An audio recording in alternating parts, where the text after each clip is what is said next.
My name is Juan Martinez, and this is Talks on the Rocks. And today's guest is the homie Javier Cabral, a food writer and all-around dope person.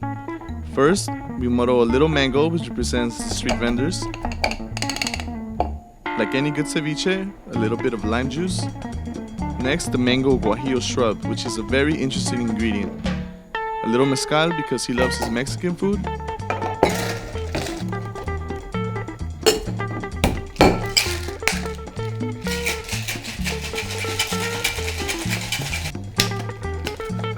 Cerveza is a must because that's just how we roll.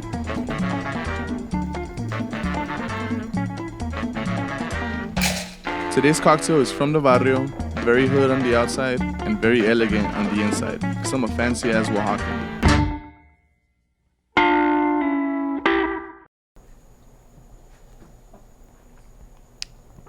Oh, fuck, this shit's bomb. I really do feel like I'm fucking being one with this cocktail right now, because this paper bag, man, it's like, this is a memories right here of just like, first time I got drunk off my ass, and guess what I drank it out of? It was out of a paper bag, and I drank 2 King Cobras. I'm never gonna forget that day. So drinking this is, it's kind of a throwback to that. But of course, because I'm fucking 26 now, my palate has evolved. I believe this has fresh mango, and it has lemon and a Guajillo Shrub, which is, like a vinegar that you make into a syrup and then you use into a cocktail, or you can just take like straight by itself. But drinking vinegars in general, I've had like a couple of places already. There's like Pok Pok in Portland. They have like crazy like Thai ones with like tamarind. I know that Barama makes them too, downtown LA. So shrubs really do bring like a really welcome kind of flavor to cocktails, because it breaks the paradigm of like sweet cloying, because it's never sweet because it's vinegar, so it's always gonna be tart. And with mezcal, it's just amazing because it's like tart and smoky. Like, what else do you want in a refreshing beverage that's made from beer? I mean, fuck yeah, call me in. This cocktail, I feel like if you give it to anyone, they're gonna love it, just because like the flavors are complex enough that like it'll, even if you don't know what the hell the shrub is, or even if you've never had mango in a cocktail, it'll appeal to you. My name is Javier Cabral. I am the West Coast editor for Munchies, which is Vice's food publication. I got started writing super embarrassing teenager shit. I would watch a cartoon on Nickelodeon called Doug, and it was about this kid that would like write in his journal every day, and I was like, oh, that's fucking cool. You're like writing in a journal. I want to do that too. So I started doing that by myself when I was like in 3rd grade. So I kept a daily journal when I was like in 3rd grade, and I was very disciplined about it. As I got older, I kind of stopped. When high school came, my older brother bought me a MacBook. I had transferred high schools. I went from Garfield High School in East LA to Alhambra High School in Alhambra. And I didn't really make any friends, so I just kind of like started a blog, because like a blog is kind of like a journal, but it's just like, like online. The blog was called, The Teenage Glutster, which I thought was a cool ass name because I made it up, the term. The root word is gluttony and then hipster, which I'm kind of embarrassed about it now, but it's kind of like, I'm kind of like the Steve Urkel of the food world, where people just are always gonna associate me as that, and I just accepted that. I started my blog when I was 16 years old, and I got my first paid food article writing about tamales champurrado and like Christmas Latino foods. It was for like a little, like one of those high school magazines called like Latin magazine, like spelled like Lateen, and that was like my like Spider-Man fucking Peter Parker moment, like, with great power comes great responsibility, because like, I can fucking write and people will pay me for my words, fuck yeah. And that was, around the time that like all of my friends were like majoring in political science, or like, I'm gonna go to business school, I'm gonna go whatever. And I was like, yeah, I don't know about that. And I was really into punk rock at the time, and I was just like, what's more punk rock than writing about food and making a living out of that? Like, everyone has to eat, like, why not fucking write about it, and why not get paid for it? And then after that, I got featured on Andrew Zimmern for Bizarre Foods. That happened when they sent out an email. It was just one of those emails that was like, hi, we're here with Bizarre Foods. I think it was like season 2, so it was season 1. It was just starting the show, and so it didn't really have a name for itself. But I was just like honored that they asked me, and I was like, I just answered in a very enthusiastic way, and I was like, oh, I can I just went all out in my response to them, telling them about everything that's Bizarre Foods that was LA at the moment, and then just telling them and talking to them about my noodle and nopales. And if you think about it, to the rest of the world, eating nopales and like beef tripe soup is kind of weird a little bit, and also huitlacoche and tunas. And they were like, oh hey, would you want to be on the show? And I was like, sure. And I didn't really realize how big the show was, because I didn't have cable or satellite at the time, so I've never seen an episode of my life. Have you seen my episode? Only because it was on YouTube.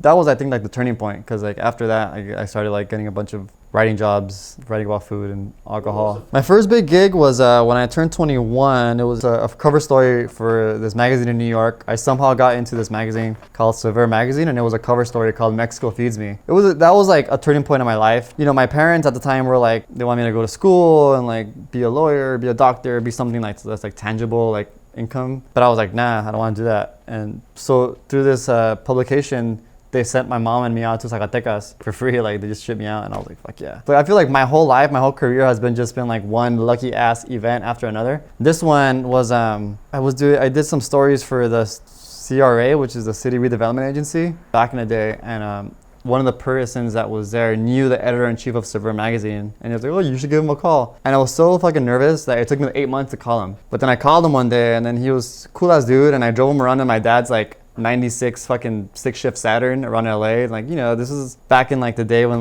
Mochica first came out, and like kind of when LA was first getting its like its dining scene together, in my opinion. Or at least like as long as I can remember. So I showed him around, and he really liked me, and then he trusted me with this story, and he's like, what do you want to write about? I'm like, well, how about the fact that like, you know, everyone writes about Oaxacan food, no offense. Everyone writes about like the moles from Puebla. Everyone writes about like everything else, but no one really writes about like the less glamorous states of Mexico and the cuisines from there, which is where my parents are from Zacatecas.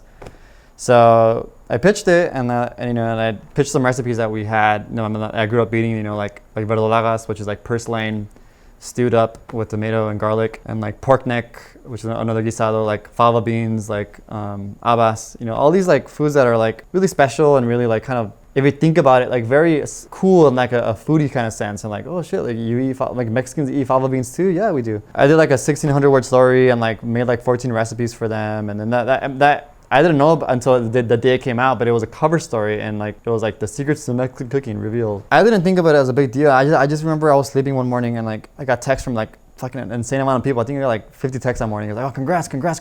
I'm like, what? I didn't understand what. And then like that was the day that it was newsstands. And again, this is like 6 years ago when print was a little more relevant, a little more like special. It wasn't all like fucking online. And then I went to school, you know, because I was going to a community college, and I remember like going to school and going to my English class, and I showed my professor, and my professor literally pulled me out of class, and she was like, Javier, do you realize what this means? This is better than any degree right now if you want to work in journalism. Like, you don't need to come to school anymore. You're wasting your life. And I was like, really? That shit fucked up my mind, you know, because society is like, no, you have to go to school and go to college. But then again, at that point, I was still like a junior, and I had been in community college for like 6 years already, just fucking around, fencing my like fencing team for school. And yeah, man. And then after that, I got in an accident on my scooter, and that forced me to stop going to school, and I dropped out. And then like lo and behold, like I'm an editor for fucking Munchies now. Who would have thought?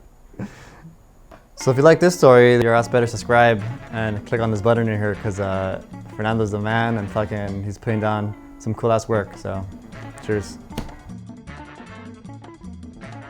Fucking I'm just one lucky ass motherfucker, dude, honestly. Like, I've had many mentors in my life, and they've all helped me in their own respective way. I feel the biggest mentor is Jonathan Gold. You know, he gave me like his blessing when I was like 16. I emailed him, and he's kind of been my lifelong mentor. I became his personal restaurant scout for LA Times. Other mentors that I'm really thankful for is Gustavo Arellano for LC Weekly, Ask a Mexican. You know, I interned at LC Weekly, and I really learned like the chops there, like, you know, being a reporter. And then I also have the honor of calling Lalo Alcaraz a mentor, from the cartoonist of La Cucaracha. Now he's like a producer, a cartoonist for Fox cartoon show with Seth MacFarlane, the Family Guy. Lalo Alcaraz and Gustavo have a cartoon show called Border Town, and they both have been my mentors in my life. So these three people have really helped out my life a lot. Aside from that, you know, my older brother is the one that really created me, because he was the first one that started to take me out to expensive restaurants in the West Side and kind of exposed me to like amazing food. Back also when I was 16. So shout out to my older brother Roy for investing in me. You know, live fast, die young, and live every day like it's your last. And yeah, I mean, just live every day. That's all I can say.